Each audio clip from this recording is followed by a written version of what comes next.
భారతదేశ చరిత్ర స్వతంత్రం తర్వాత చూస్తే 1991 ముందు వేరు, 91 తర్వాత వేరు. 91 తర్వాత చరిత్ర మారడానికి ప్రధాన కారణం పివి నరసింహారావు గారు, మన్మోహన్ సింగ్ గారి ద్వయం. ఆనాడు గనక ఆ సంక్షోభాన్ని అవకాశంగా మలచి, ఏదో మొక్కుబడిగా కొన్ని మార్పులు కాకుండా మౌలికమైన అటువంటి మార్పుకి నాంది పలకపోతే, ఆ పునాదులు వేయకపోయినట్టయితే దేశం తీరు ఇట్లా ఉండేది కాదు. ఈవేళ యువతరానికి 150 మందికి పైగా యువతరం ఆ తర్వాత పుట్టిన వాళ్ళు ఉన్నారు. వారికి తెలియకపోవచ్చు. 1991కి ముందు ఏ వస్తువు కావాలన్నా కొరతే. ఏ పని చేయాలన్నా కూడా ఎవడో పర్మిట్ కావాలా? మీరు ఒక పరిశ్రమ పెట్టి మార్కెట్‌లో అమ్ముడుపోయే వస్తువు ఉత్పత్తి చేసి నాణ్యతతో తక్కువ ఖరీదుతో అమ్మితే డిమాండ్ ఉంది కాబట్టి ఇంకెక్కువ ఉత్పత్తి చేస్తానంటే మళ్ళీ ప్రభుత్వం అనుమతి కావాలా ఉత్పత్తి చేయడానికి. అమ్మడానికి అనుమతి కావాలా. చాలా సందర్భాలు రేటు వాడు చెప్పాలా. దేశాన్ని కొల్లబొడిచారు. ఆర్థిక వ్యవస్థను సర్వనాశనం చేశారు. పేదరికాన్ని పెంచి పోషించారు. అలాంటి పరిస్థితుల్లో సంక్షోభం వచ్చింది. గొప్ప విషయం ఏంటంటే సంక్షోభాలు చాలా చోట్ల వస్తాయి. గతంలో కూడా దేశంలో సంక్షోభం వచ్చింది. 80లో కూడా ఇందిరాగాంధీ సంక్షోభం వస్తే ఐఎంఎఫ్ దగ్గర $5 బిలియన్ రుణం తీసుకొని తాత్కాలికం కొన్ని పనులు చేసి మళ్ళీ వెనక్కి వెళ్ళిపోయారు. ఈసారి అలా కాకుండా నరసింహారావు గారి చిత్తశుద్ధి నాయకత్వం వల్ల, మన్మోహన్ సింగ్ గారి నైపుణ్యము, ఆయనకున్నటువంటి పట్టుదల వల్ల మౌలికమైన మార్పులకు నాంది పలకగలిగారు. అందులో చాలా పాతుకుపోయిన లైసెన్స్ పర్మిట్ కోటా రాజ్యాన్ని అంతం చేయడం ఆషామాషి కాదు. ఎందుకంటే ప్రభుత్వంలో ఉన్నవాళ్ళు రాజకీయంలో కానీ పరిపాలన ఉన్న వాళ్ళందరికీ కూడా అది కొనసాగితే లంచాలు ముడతాయి, అధికారం ఉంటుంది, గుత్తాధిపత్యం ఉంటుంది, పెత్తనం కొనసాగుతుంది. కాబట్టి బోల్డన్ని స్టేటస్ కో ఇంట్రెస్ట్ ఉన్నాయి. దాన్ని అధిగమించి సిస్టమేటిక్గా చిత్తశుద్ధితో ఓ పద్ధతి ప్రకారం ఈ మొత్తాన్ని కూడా ఛేదించే ఏర్పాటు చేశారు. అన్ని రంగాల్లో చేయలేకపోయినారు, కానీ బ్యాంకింగ్ రంగంలో మౌలిక మార్పులకు ఆనాడు శ్రీకారం చుట్టారు. ఆనాటి నుంచే మన దేశంలో బ్యాంకింగ్ రంగంలో ప్రుడెన్షియల్ నార్మ్స్ అని కానీ, నాన్ పర్ఫార్మింగ్ అసెట్స్ అని కానీ, లేకపోతే క్యాపిటల్ అడిక్వసీ కానీ ఇవన్నీ వచ్చింది ఆనాటి నుంచే. అలాగే ఆర్థిక వ్యవస్థలో ఆనాటి నుంచే ఈ దేశంలో ఆర్థిక స్వేచ్ఛ రావటం, లైసెన్స్ రాజ్యానికి మంగళం పలకటం, పెట్టుబడులని దేశం కానీ విదేశం కానీ పెట్టుబడులను ప్రోత్సహించటం.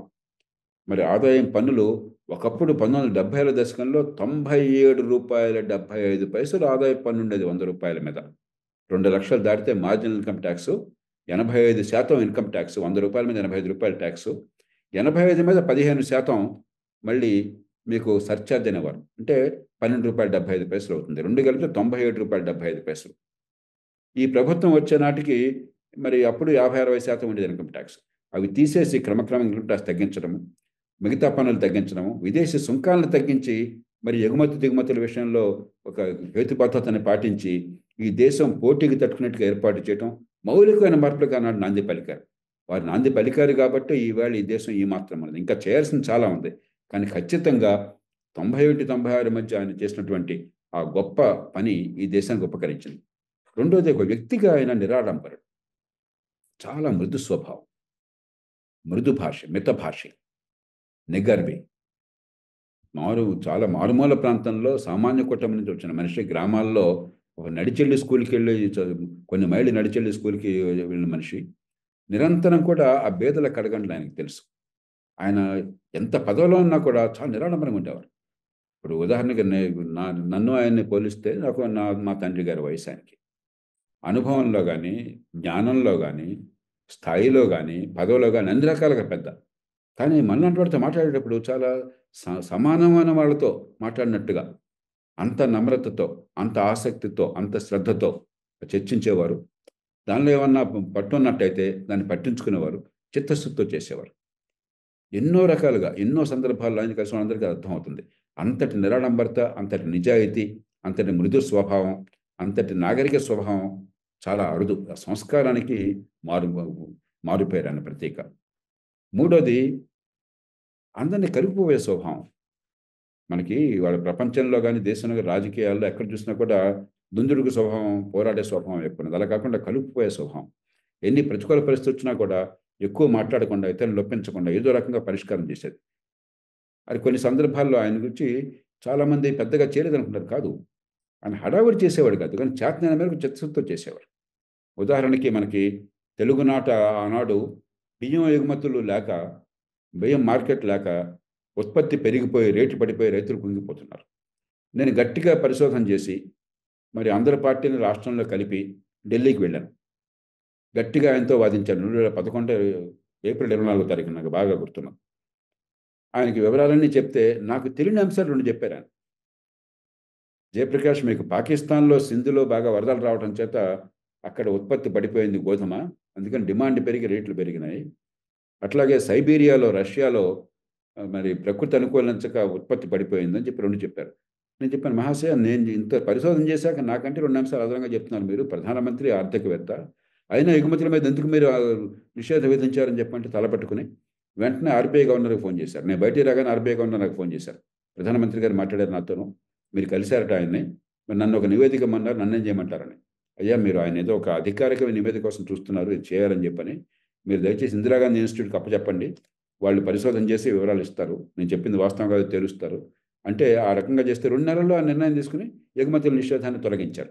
అప్పటి నుంచి ఇప్పటిదాకా భారతదేశం ప్రపంచం నంబర్ 1 ఎక్స్‌పోర్టర్. మొన్న యుక్రెయిన్ యుద్ధం వచ్చేదాకా. యుక్రెయిన్ యుద్ధం పేరుతో మళ్ళీ ఒకసారి ఎగుమతులను ఆపారు తాత్కాలికంగా. కాబట్టి నిశ్శబ్దంగా చేసేవాడు. అసలు చేయలేదంటే కూడా పొరపాటు. కాకపోతే ఏంటంటే నాయకత్వాన్ని తీసుకొని చొరవగా చేసే మనిషి కాదు. ఆయన కాస్త వెనకుండి ఒక అధికారిగానో, ఒక సాంకేతిక నిపుణుడిగానో చేసే తత్వం తప్ప. ప్రధానమంత్రి కూడా అలా పాటించారు. కానీ ఎన్నో సందర్భాల్లో పార్టీలకు అతీతంగా వ్యవహరించారు. నర్మదా ఉందనుకోండి. నర్మదా ప్రాజెక్ట్ హైట్ పెరగొద్దు అని చెప్పని మిగతా పార్టీలు హంగర్ స్ట్రైక్ చేసి కూర్చుంటే ఆయన నన్ను పిలిపించి నాతో కూర్చుని మరి నేను నాకు ఆయన వాదన చెప్పారు. నేను పూర్తిగా అంగీకరించాను. ఆయన చెప్తుంటే ఋతుపవనాలు ఉన్న దేశంలో మనకి ప్రాజెక్టులు అవసరము, నీళ్ళని నిల్వ చేయడం అవసరము, లేకపోతే మంచినీళ్ళ కొరత ఉంటుంది, మరి సాగునీళ్ళ కొరత ఉంటుంది, పట్టణాలు నాశనం అవుతాయి. కానీ రైతులకు అన్యాయం జరగకుండా చేయాలని చెప్పాను. నేను చెప్పాను, 100% మీరు చెప్పింది కరెక్టు. మీరు గట్టిగా నాయకత్వాన్ని ఇవ్వండి అని చెప్పంటే, నాయకత్వం ఆయన స్టైల్ కాదు. కాబట్టి సాంకేతిక నిపుణుడిగా ఆయన స్టైల్. అంచేత జయప్రకాష్ గారు, మీరు ఒప్పుకుంటే ఒక కమిటీ వేస్తాను నేను. ఆ కమిటీలో మీరు కూడా సభ్యులుగా ఉండండి. మీరు వేగంగా పనిచేయండి. మీరుంటే న్యాయం జరుగుతున్న నమ్మకం నాకుంది, త్వరగా అవుతున్న నమ్మకం నాకుందని చెప్పని ఒక కమిటీని ఏర్పాటు చేసి వీకే శుంగులు గారు, ఫార్మర్ సీఏజీ, నేను, జీకే చడ్డా గారు మాతో కమిటీని ఏర్పాటు చేసి 35 రోజుల్లో మేము నివేదిక ఇచ్చాం. అప్పుడు నర్మదా హైట్‌ని సుప్రీంకోర్టు పెంచుతూ ఆదేశం ఇచ్చింది.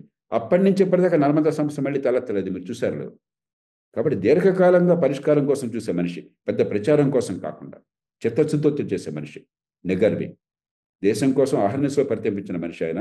ఆయనకి కులాలు లేవు, మతాలు లేవు, ప్రాంతాలు లేవు. వాటిని అధిగమించిన మనిషి. దానిలో ఏమాత్రం అనుమానం లేదు. ఆయన చేసిన దాన్ని వాజ్పేయి గారు మరింత సమర్థంగా కొనసాగించారు. నరసింహారావు గారు, మన్మోహన్ సింగ్ గారు పునాదులు వేశారు కానీ పూర్తిగా చేయలేదు. కొన్ని అంశాలు వేశారు. బ్యాంకుల సరళీకరణ కానీ, లైసెన్స్ రాజ్యాన్ని అంతం చేయడం కానీ చేశారు కానీ మిగతా ఇంకా చేయాల్సిన పనులు చేయలే. అవి వాజ్పేయి గారి ప్రభుత్వం ప్రధానంగా మీరు చూడండి, జాతీయ రహదారులు అప్పటిదాకా దాని గురించి ఊసేలేదు అసలు. అలాగే టెలిఫోనింగ్ మొత్తం అసలు భారతదేశంలో 100 కోట్ల టెలిఫోన్లు ఉన్నాయి. పోటీ వచ్చిందంటే నరసింహారావు గారు చలవ. అలాగే పొఖరాన్ ఎక్స్‌ప్లోషన్ జరిగిన తర్వాత మన దేశం మీద ఆర్థిక ఆంక్షలు విధించారు అమెరికా, ఇతర దేశాలు. వాటిని ఎదుర్కొని కూడా ఆర్థిక అభివృద్ధిని సాధించారు. మళ్ళీ వాళ్ళనే మరి మన దగ్గరికి వచ్చేట్టు చేశారు. అమెరికాతో సంబంధాలు పెరగడం కానీ, వ్యూహాత్మక ఒప్పందం ఖరారు కావడం కానీ, ఇవన్నీ కూడా వాజ్పేయి ప్రభుత్వంలో మరింత ముందుకు తీసుకెళ్లారు. ఆ తర్వాత మన్మోహన్ సింగ్ ప్రభుత్వంలో రాజకీయ కారణాల వల్ల అనుకున్నంత ముందుకు వెళ్ళాల. కొన్ని రంగాల్లో వెళ్ళింది. ఇందాక చెప్పాను కదా, ఫుడ్ గ్రెయిన్స్ ఎక్స్‌పోర్ట్ కానీ మిగతా రంగాల్లో వెళ్ళింది. అలాగే మన్మోహన్ సింగ్ గారు రిటైల్ చైన్స్‌ని లిబరలైజ్ చేసి ఆ విధానం తీసుకొచ్చారు. చాలామంది వ్యతిరేకించిన కమ్యూనిస్ట్ పార్టీలు, అని మద్దతు ఇచ్చిన కమ్యూనిస్ట్ పార్టీలు వ్యతిరేకించినా కూడా. కానీ దాన్ని అమలు చేయలే. ఆనాడు ఆయనేమో ప్రభుత్వం ఎక్కువ కాలం లేదు. ఆ తర్వాత ప్రభుత్వాలు అనుకూలంగా ఉన్నట్టు చెప్పినా కూడా రిటైల్ చైన్స్ ఇంకా దేశంలో రాలా. అవి వస్తే వ్యవసాయం మరింత బాగుపడేది. కాబట్టి అసంపూర్ణంగా అంశాలు చాలా ఉన్నాయి. ఇవాళ మనకు ప్రధానంగా విద్యా ఆరోగ్యాన్ని బాగు చేయటము, అవశేషంగా ఉన్న పబ్లిక్ సెక్టర్‌ని మరి మార్కెట్ పోటీకి తట్టుకునేట్టుగా చేయటము, బ్యాంకులు గాని, ఇతర రంగాలు గాని, చట్టబద్ధ పాలన పెంచటము, చిన్న పట్టణాలని మనం అభివృద్ధి చేయటం. ఎందుకంటే చిన్న చిన్న నైపుణ్యం ఉండి, చిన్న ఆదాయాలు ఉన్నవాళ్ళు గనక ఎక్కడికక్కడ వాళ్ళకి ఆ ఉపాధులకి అవకాశం లేకపోతే మహానగరాలకి మరి ఒంటరిగా వెళుతూ అక్కడ బిక్కుబిక్కుమంటూ రెక్కాడితే గాని డొక్కాడక సంక్షోభాన్ని అనుభవిస్తూ నరకం అనుభవిస్తున్నారు. నగరాల్లో దారిద్ర్యం, గ్రామాల్లో పేదరికం కంటే మరింత భయంకరంగా ఉన్నది. కాబట్టి చిన్న పట్టణాల అభివృద్ధి కావాలి. ఇవన్నీ చేస్తే ఏమవుతుందంటే ఇంక్లూజివ్ గ్రోత్, సామాన్యుడి జీవితాన్ని ప్రభావితం చేసే అభివృద్ధి వస్తుంది. అది లేకపోతే రాజకీయంగా మీకు దేశాభివృద్ధి కోసం, ఎకనామిక్ గ్రోత్ కోసం అని చెప్పని మీకు రాజకీయంగా మ్యాండేట్స్ దొరకవు. ఇటీవల కాలంలో మీరు చూస్తే అన్ని తాయిలాలు ఇస్తామంటున్నారు. మీరు మహారాష్ట్ర ఎన్నికలు చూడండి, కర్ణాటక చూడండి, తెలంగాణ చూడండి, హర్యానా చూడండి, మరొకటి చూడండి. తాయిలాలే ఎన్నికలకు గెలవడానికి మార్గం పరిస్థితి వచ్చింది. అది దేశానికి ప్రమాదకరం. ఎప్పుడు దాని నుంచి బయటపడగలం? ఆర్థికాభివృద్ధి వల్ల నా బతుకు బాగుపడుతుందని సామాన్యుడికి ధైర్యం కలగాలి. అది కలగాలంటే మంచి విద్య కావాలి. విద్య లేకుండా నైపుణ్యం ఎట్లా వస్తుంది? నైపుణ్యం లేకుండా ఉత్పాదకత ఎట్లా వస్తుంది? ఉత్పాదకత లేకుండా ఆదాయాలు ఎట్లా పెరుగుతాయి? ఆదాయం పెరగకుండా పేదరికం ఎట్లా పోతుంది? కాబట్టి విద్య, ఆరోగ్యం సామాన్యునికి ముఖ్యంగా పాఠశాల స్థాయిలో ఏర్పాటు చేయటము విద్య, మంచి ప్రమాణ ఆరోగ్యాన్ని ఏర్పాటు చేయటము, చిన్న పట్టణాల అభివృద్ధి, చట్టం ముందు అందరూ సమానంగా ఉండే వ్యవస్థని బలోపేతం చేయటం. మన దేశంలో పేరుకే తప్ప చట్టం ఉన్నవాడికి చుట్టం. ఈ దేశంలో చట్టం అందరినీ సమానంగా చూడదు. బడితున్నవాడిదే బర్రె. దాన్ని మార్చటము. ఇంకా కొన్ని అవశేషాలు ఉన్నాయి. మౌలిక సదుపాయాలు బాగా చేస్తున్నారు. ఈ ప్రభుత్వం ఖచ్చితంగా జాతీయ రహదారులు కానీ, రైల్వేలు కానీ, ఇతర మౌలిక సదుపాయాలు కానీ, పెట్టుబడి ప్రోత్సాహం కానీ, మ్యానుఫ్యాక్చరింగ్ ఊతం కానీ బాగా ఇస్తున్నారు. కానీ మిగతావన్నీ చేస్తేనే అనుకున్న ఫలితాలు వస్తాయి. సామాన్యుల నుంచి మద్దతు వస్తుంది. దృష్టిలో అర్హత ఉన్నది. బహుశా ఈ ప్రభుత్వం దాని గురించి ఆలోచిస్తుందని అనుకుంటున్నాను. ఎందుకంటే వారు చూపెట్టిన గౌరవం మరి ఖచ్చితంగా ఒక మన్మోహన్ సింగ్ గారు చేసిన సేవల స్థాయికి తగినట్టుగా ఉన్నది. సరే, భారతరత్న పక్కన పెట్టినా కూడా ఒక రాజకీయ వ్యవస్థలో ఏంటంటే రాజకీయ బలం ఉంటే ఉండే గౌరవం మీరు ఎన్ని గొప్ప విజయాలు సాధించినా వాటికి ఉండదు. ఆయనకి రాజకీయ బలం లేదు. ఆయన సొంతంగా కాంగ్రెస్ పార్టీ అభ్యర్థిగా పెట్టినా కూడా దక్షిణ ఢిల్లీలో ఆయన ఎన్నికల్లో లోక్సభకి నెగ్గలేకపోయినారు. ఎందుకంటే మన దేశంలో రాజకీయంలో నెగ్గడానికి కావాల్సిన లక్షణాలు వేరు, దేశానికి సేవ చేయడానికి కావాల్సిన లక్షణాలు వేరు. ఈ రెండు ఒకటే కావాల్సిన అవసరం లేదు, మనందరికీ తెలుసు ఆ సంగతి. కాబట్టి రాజకీయ నాయకుడిగా ఎప్పుడైతే ఆయనకి ప్రభావం లేదో, ఆయన ఇతరుల మీద ఆధారపడాల్సి వచ్చిందో, ఆయనకి అంత ప్రచారం కనిపించకపోవచ్చు. కానీ మనం మనుషులను అంచనా వేసేప్పుడు ఎన్ని సీట్లు గెలిచారని ఒక్కటే చాలు. ఖచ్చితంగా ముఖ్యం అది. ప్రజల మనసును ఆకట్టుకోవటము, ప్రజల మద్దతు పొందడం చాలా కీలకం. ఆ వచ్చిన అధికారాన్ని, అవకాశాన్ని ఏ మేరకు జాతి ప్రజలకు ఉపయోగించాలన్నది చాలా ముఖ్యం.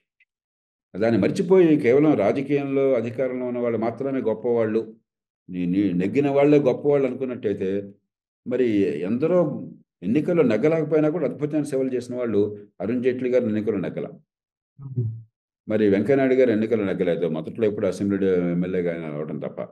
మన్మోహన్ సింగ్ గారు ఎన్నికల్లో నెగ్గల, సుష్మా స్వరాజ్ గారు నెగ్గల, సీతారామన్ లేకపోతే ప్రస్తుతం ఉన్నటువంటి విదేశాంగ మంత్రి.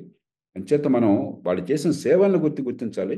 కానీ మనది ఏంటంటే ఒక రాజకీయ వ్యవస్థలో, ప్రజాస్వామ్యంలో ఎన్నికల్లో ప్రజల్ని ఎంత మేరకు ఆకట్టుకున్నారు దాన్ని బట్టే వాళ్ళకి ప్రతిష్ఠిస్తున్నాం. కానీ విజయాలు ఏమి సాధించారు, ప్రజల జీవితాన్ని ఏ మేరకు మార్చారని చెప్పని మనం చూడాలి. కొందరు ఖచ్చితంగా ఎన్నికల్లో నెగ్గగలుగుతున్నారు, ప్రజల జీవితాన్ని మార్చగలుగుతున్నారు. వాళ్ళు గొప్ప నాయకులు. ఒక వాజ్పేయి గారిని కానీ, లేకపోతే ఒక మన్మోహన్ సింగ్ గారిని, ఒక నరేంద్ర మోదీ గారిని కానీ ఎందుకు గౌరవిస్తున్నాం మనం? అటు ఎన్నికల్లో ప్రజల్ని ఆకట్టుకుని సరైనటువంటి మార్గాన్ని నడిపించేందుకు ప్రజల మద్దతు పొందగలుగుతున్నారు. రెండోది మార్పులకి దోహదం చేయగలుగుతున్నారు. కానీ అది కూడా అంత తేలిక కాదు. ఉదాహరణకి నరేంద్ర మోదీ గారు వ్యవసాయ చట్టాలు తీసుకొచ్చారు. ఈ దేశంలో ఆర్థిక శాస్త్రం, వ్యవసాయం గురించి తెలిసిన వాళ్ళందరికీ కూడా అవసరమని తెలుసు ఆ చట్టాలు. కానీ నడవలేదు కదా. అంచేత ఖచ్చితంగా రాజకీయంగా బలం కావాలి. దాంతోపాటు వీటిని సాధించే నైపుణ్యము అందరినీ కలిగిపోయే తత్వం కూడా కావాలి.